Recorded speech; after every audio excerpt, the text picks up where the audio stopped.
సంబంధించి 5వ వార్డు అమరవాదికి సంబంధించిన కౌన్సిలర్ జిలకర మహేష్ కూడా అమరవాదిలో ఉన్న చాలా సమస్యలపైన వినతి పత్రం ఇవ్వడం జరిగింది.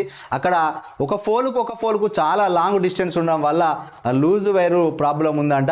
కొత్త పోలు ఏర్పాటు చేసి ఆ లూజ్ వైర్ లేకపోతే వంగిపోయిన స్తంభాలను కూడా తీసేయాలి. లూజ్ వైర్ కనెక్షన్ ప్రాబ్లం చాలా ఉంది.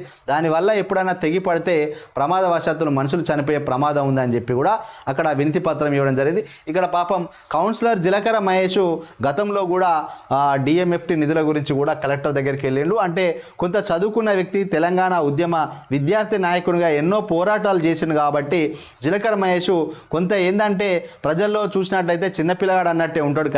కానీ పనులు మాత్రం అధికారుల దగ్గరికి పోయి ఎట్లా చక్కబెట్టి అన్నో బాగా తెలుసు. గతంలో పనిచేసిన బాల్కా సుమన్ ఎమ్మెల్యేగా ఉన్నప్పుడు తను ప్రాతినిధ్యం వహించిన 5వ వార్డు అమరవాదికి సంబంధించి 1 కోటి రూపాయలకు పైగా అభివృద్ధి పనులు చేపించడం జరిగింది.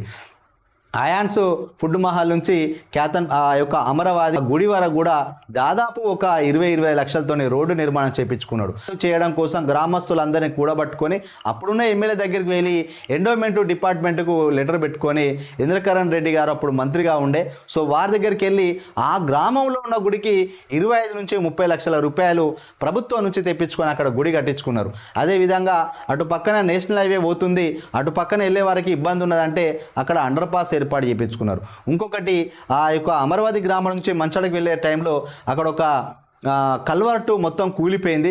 మళ్ళీ వెంటనే ఎమ్మెల్యే దృష్టికి తీసుకెళ్ళి దాన్ని ఒక 30 లక్షలతోటి అక్కడ నిర్మాణం చేయించుకున్నాడు. సో మొత్తానికైతే యువకుడు చిన్న వయసు ఉన్నాడప్పటికీ చాలా నిధులతోటి ఆ యొక్క గ్రామాన్ని సపరేట్, అది గ్రామ పంచాయతీ చేయాల్సినంత పెద్ద గ్రామము అయినప్పటికీ తన శక్తికి మించి అక్కడ పనిచేస్తున్నాడు. గతంలో కొంత అభివృద్ధి చేస్తలేడు అని చెప్పి అన్న వెంటనే